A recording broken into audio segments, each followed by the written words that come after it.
queridos alunos e professores, estamos iniciando mais uma aula de Geografia. Eu sou a professora Juliana e estarei acompanhando vocês ao longo da aula de hoje. Vamos agora verificar qual é o número e o nosso objeto de conhecimento. Estamos na aula de número 13, com o objeto de conhecimento Diversidade Ambiental e as transformações nas paisagens na América Latina. E o detalhamento, ocupação das regiões com diferentes características físicas, a Cordilheira dos Andes e os povos mapuches, a paisagem desértica do Atacama e os povos atacamenhos, as diversas etnias e tribos indígenas das florestas tropicais, etc. Então, vamos lá dar início à nossa aula.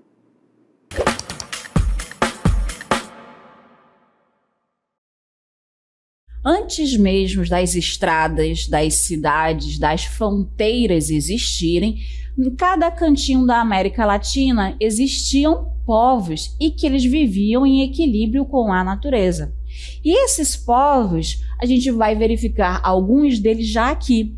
A gente tem no deserto do Atacama, essa mancha amarela que vocês conseguem observar, os atacamenhos.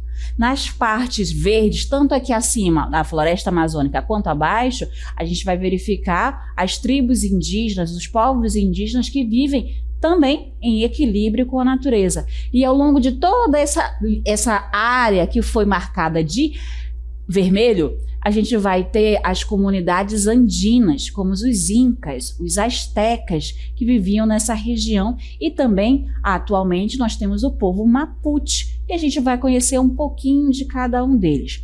O que é interessante a gente destacar?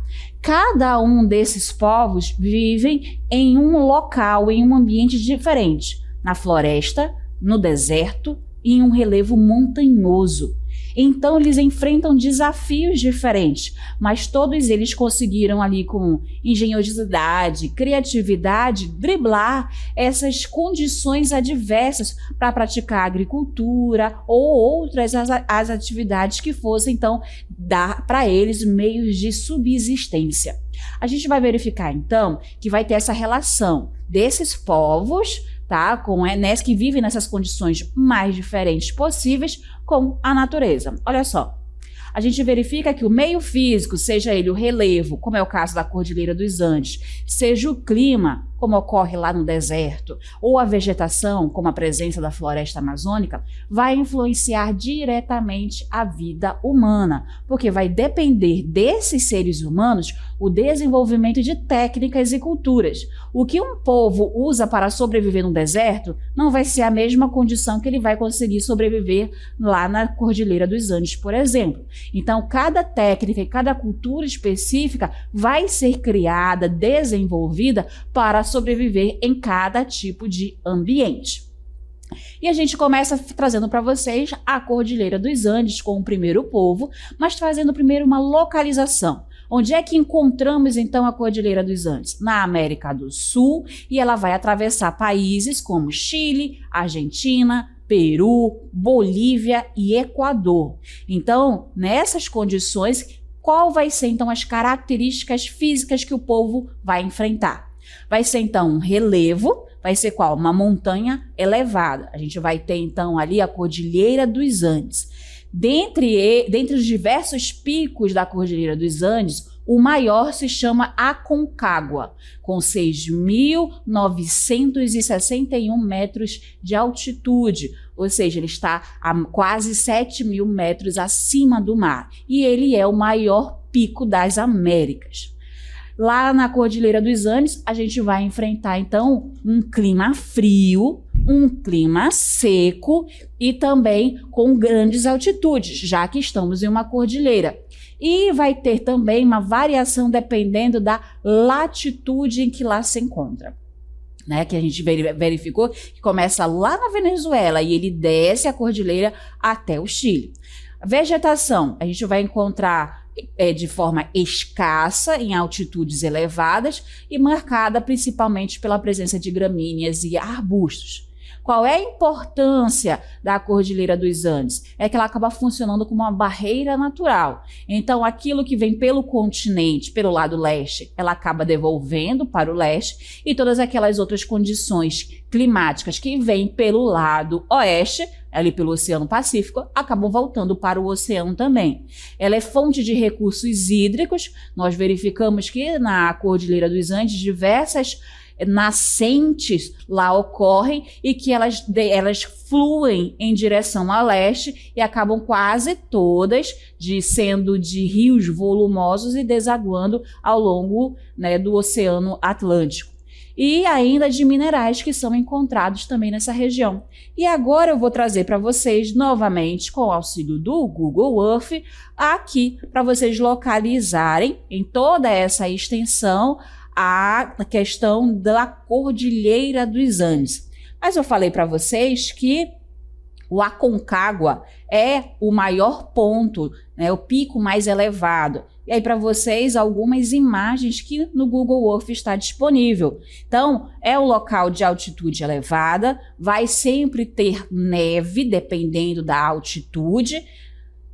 A gente tem, ó, diversas imagens, lembrando que é um relevo recente, por isso que ele aparece bem pontiagudo, bem acidentado. Aonde está no nosso mapa, então, o Aconcagua? Olha só, vamos localizar aqui. Aconcagua na Argentina, e a gente verifica que aproximando dele, olha só, eu vou colocar para vocês aqui um visual, uma perspectiva de visão diferente, para vocês terem uma noção do que a gente encontra então no Aconcagua, o ponto mais alto da América.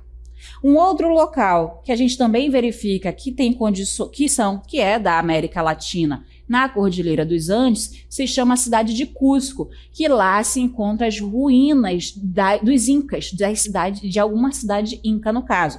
Mas a mais famosa, que eu acredito que vocês já ouviram falar também, fica na cidade de Machu Picchu. Vamos aproximar aqui para vocês verificarem melhor. Enquanto aqui ele vai abrindo a imagem, eu vou mostrar para vocês algumas imagens que já estão prontas. Olha só, tem aqui uma visão da cidade Machu Picchu, que é justamente uma ruína, né, da civilização inca, e eles viviam na Cordilheira dos Andes, em determinada altitude. Olha só, interessante essa imagem, vocês conseguem observar que parece uma escada, esses que são os terraços que a gente verificou em aulas anteriores. Por fim, a gente ainda pode falar aqui do Salar de Uyuni, que também vamos encontrar na Cordilheira dos Andes. Salar de Uyuni é um local onde há um deserto de sal. E a gente verifica também algumas imagens, uma paisagem muito bonita, né? Parece que você está andando no céu. Todas essas paisagens diferentes a gente encontra ao longo da Cordilheira dos Andes. Por isso que acaba sendo, então, um desafio viver nesse local. Quais são, então, os principais desafios? Vão ser, então, enfrentar a altitude elevada, porque o ar vai ser rarefeito, quanto mais elevado, menor o oxigênio. Temperaturas baixas, sempre abaixo de zero ou muito próximas a zero.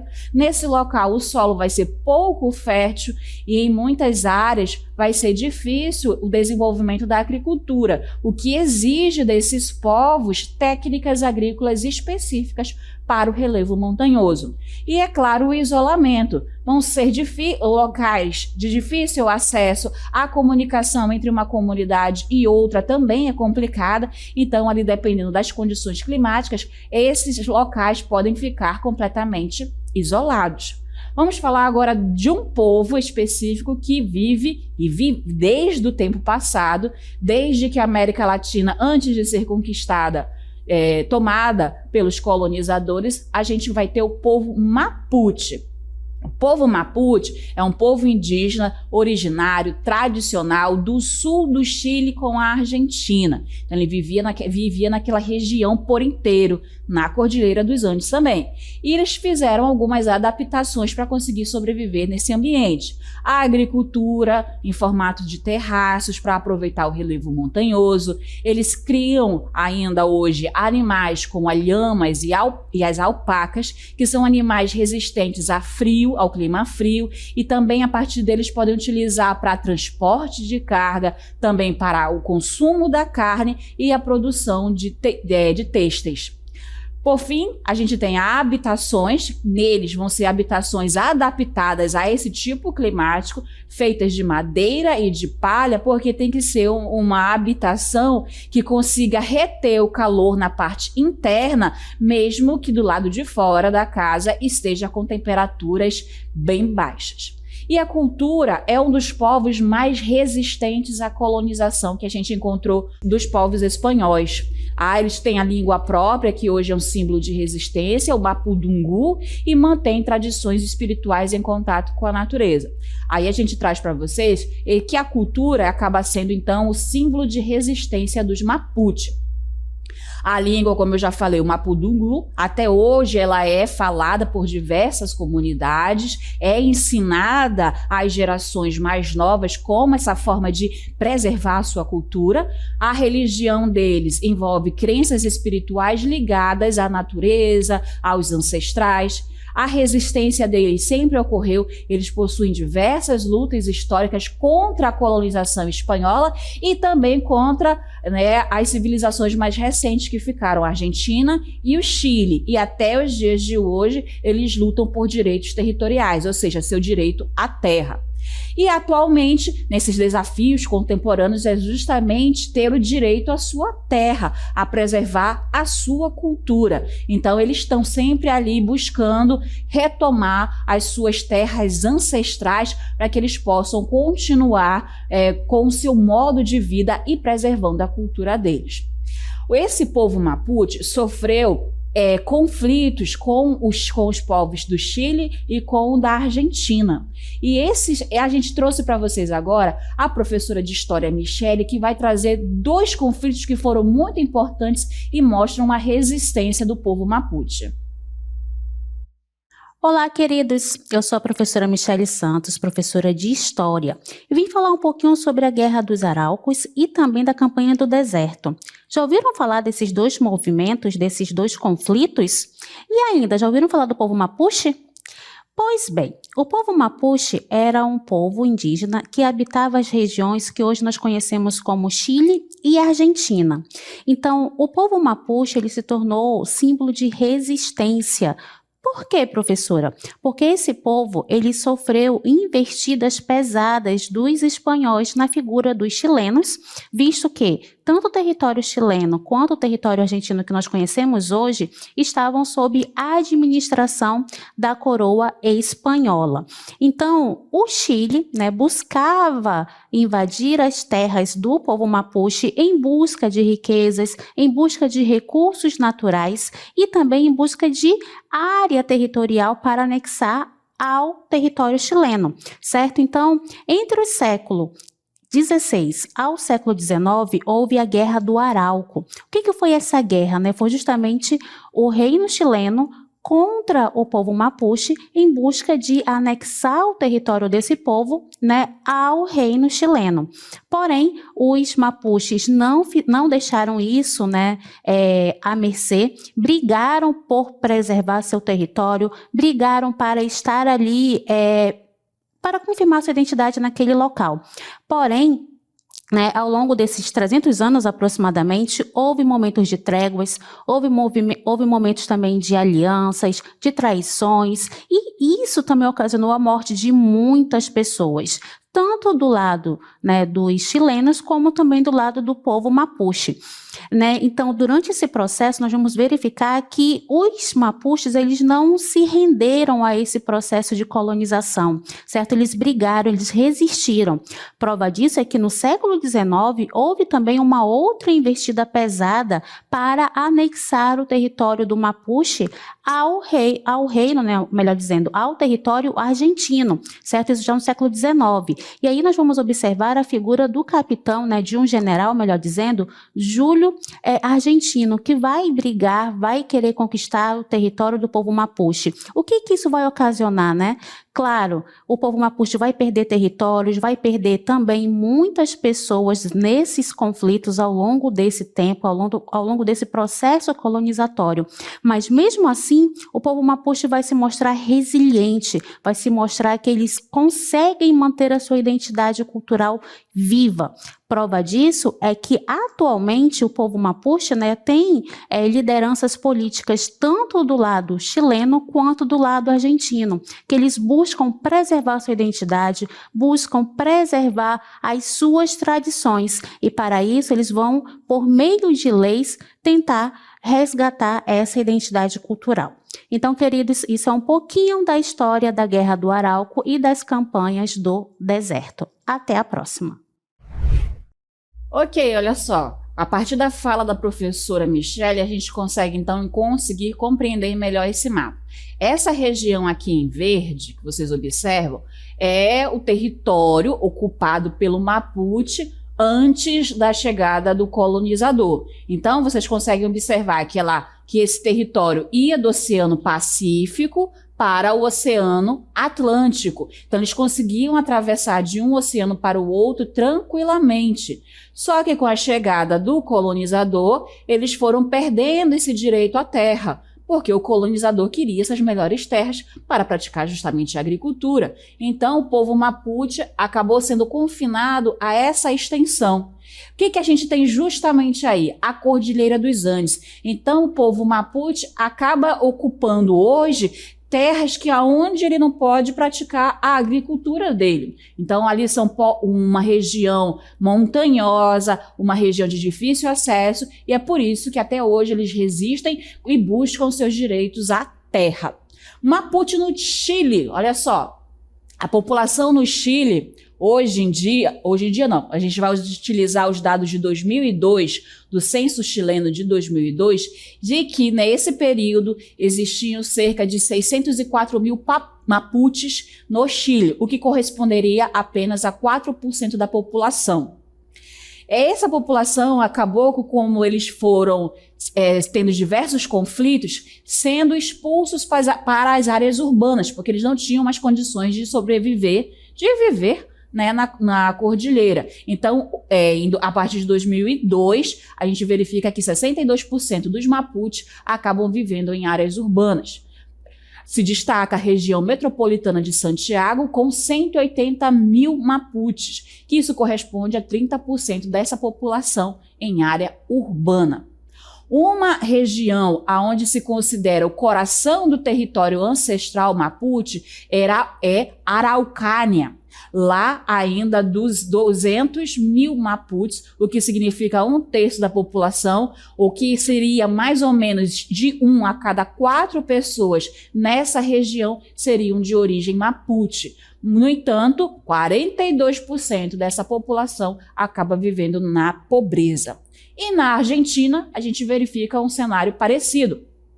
Na Argentina, a população estimada no censo de 2004 e 2005 era de 105 mil Mapuche nesse país.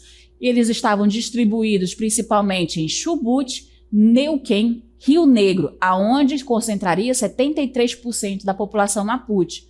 No entanto, esse censo levou diversas críticas, porque ele subestimou a população Mapuche, porque eles mesmos não foram considerados, né, para a participação desse censo. Então, o que houve, na verdade, foi uma estimativa que existia nesse período 105 mil Mapuche, enquanto o povo mesmo dizia que eles, na verdade, podem ser de 90 a 500 mil. Quais são, então, os desafios atuais que esse povo enfrenta? É justamente essa crítica aos censos oficiais, tanto no Chile quanto na Argentina, porque eles subestimam essa população. Ou seja, eles querem dizer que essa população pode ser muito maior do que os censos apresentam. Isso porque há uma falta de participação indígena nos censos oficiais. A luta por direitos territoriais e culturais, a gente verificou o território deles. Eles foram colocados em uma área muito restrita, onde eles não podem se desenvolver economicamente de forma salutar. E também os desafios para poder preservar a sua cultura, recuperar. Hoje, o ensino do Mapudungun, que é a língua oficial deles, né, está ocorrendo dentro das escolas da região. Agora a gente vai falar de um outro povo. A gente vai conhecer agora o deserto do Atacama. O deserto do Atacama é o deserto mais árido e o mais alto do mundo. Onde é que está localizado? Ele está localizado no norte do Chile e ele se estende até partes do Peru, Bolívia e Argentina. Quais são as características físicas, então, que a gente vai encontrar nesse local? A gente vai encontrar um clima hiperárido, ou seja, praticamente não chove, como vocês estão podendo ler, em algumas áreas nunca foi registrada uma chuva. É um local de montanhas, diversos salares, como o salar do Atacama, e também de vales. É uma vegetação escassa e essa vegetação tem que ser adaptada à aridez, ou seja, à falta de água. No entanto, é um local que é rico em minerais como o cobre, que é o principal material exportado pelo Chile, e o lítio, que é muito procurado por causa das baterias que a partir desse minério são produzidos. Em muitos lugares são também pontos turísticos. E a gente vai agora aqui conhecer o Salar de Atacama. Aqui vocês conseguem enxergar. Aí é muito mais bonito as fotos. Eu vou mostrar para vocês as fotos desse local. Né? É um local, já diz o nome, salar, é formado principalmente pelo excesso de sal nessa superfície terrestre que ali é encontrado. Mas sim, tem fauna, tem uma flora que consegue sobreviver nesse local. Um outro local, que na verdade é uma cidade, é São Pedro do Atacama. Ele vive muito, é uma comunidade muito próxima desse salar, na qual vocês estão conseguindo enxergar aqui. Eu vou dar um zoomzinho para vocês, e aí vocês conseguem observar aí a extensão, né? E que a gente consegue observar uma cidade ainda pouco desenvolvida, justamente porque não há como se praticar alguma atividade econômica como agricultura e pecuária, pela aridez que se encontra nesse solo, e aí não há ali uma perspectiva de diversidade econômica. Quais são os desafios principais desse ambiente?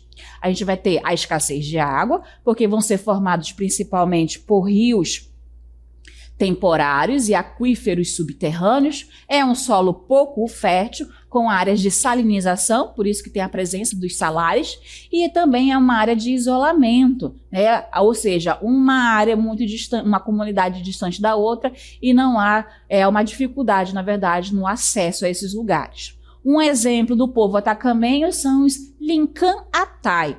Eles ocupam vales, oásis e ravinas do Salar do Atacama e da bacia superior do rio Loa, e o afluente principal é o rio Salado. Eles se autodenominam Lincan-Atai, que em Kunza significa habitante do território.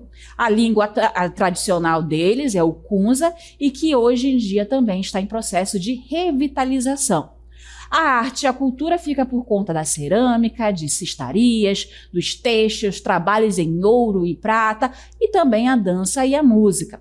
Vai ser desenvolvido por eles a agricultura, principalmente de milho, quinoa e feijão, localizados em áreas de terraços e nos oásis. A pecuária também é desenvolvida com lhamas e alpacas, justamente para se obter lã, carne e transporte.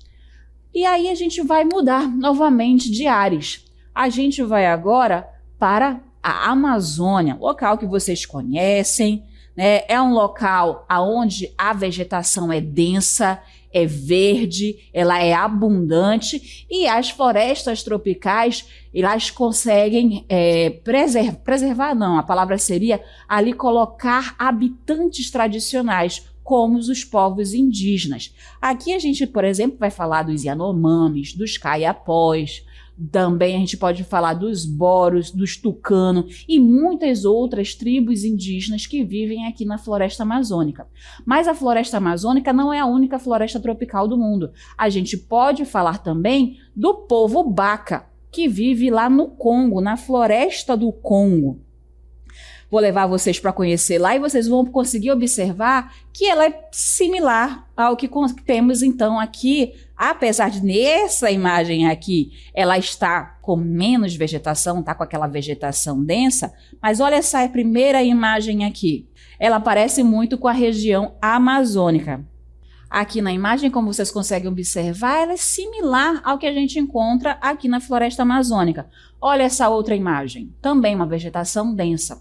Então, lá na floresta do Congo, na África, a gente também tem povos adaptados a viver em florestas tropicais. E eu posso citar mais um exemplo para vocês, que é o povo Dayak. O povo Dayak ali na região da Indonésia.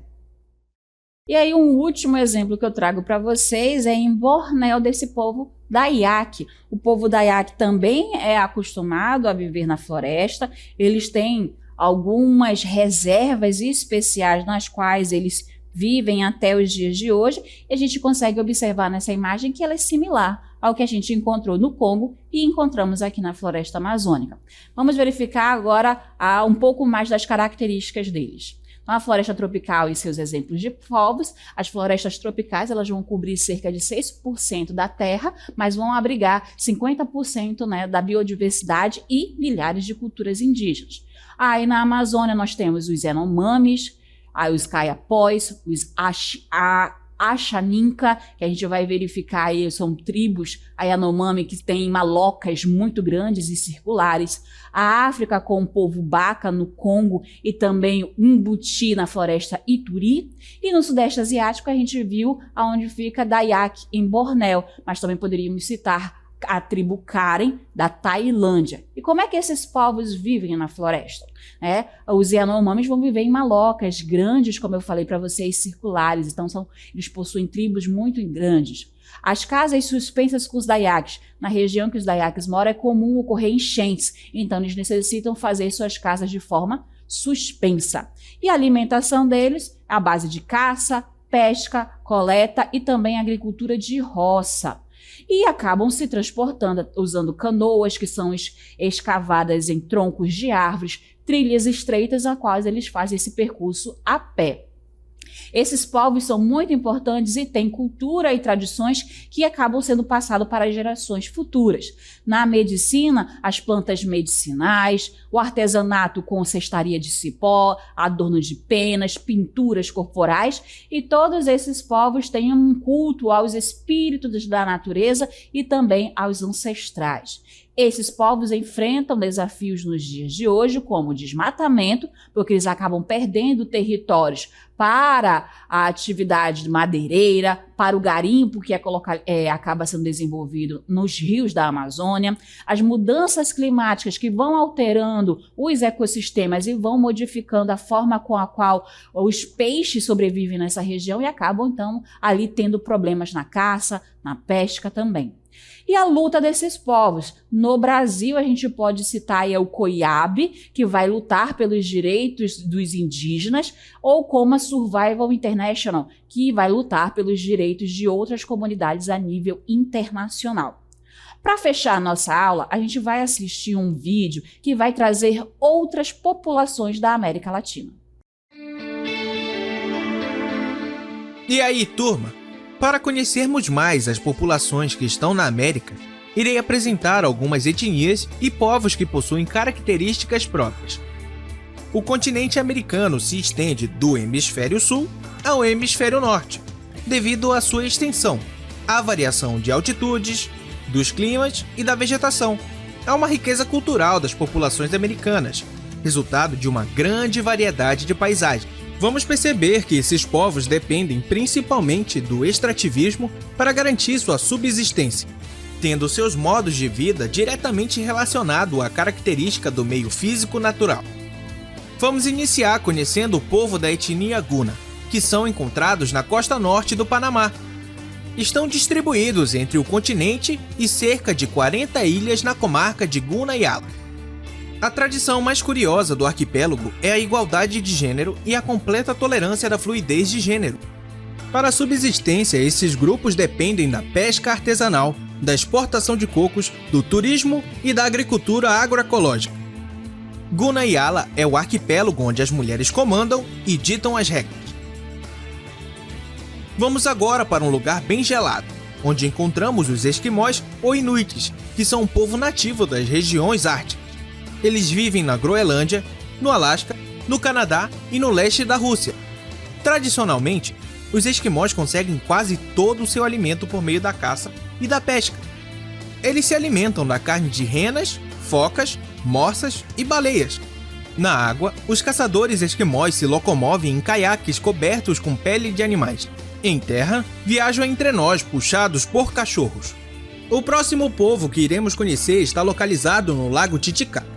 E lá encontramos aldeias do povo Uro, construídas com palha de junco totorá, que crescem naquelas águas, que formam ilhas flutuantes com casas e balsas atracadas.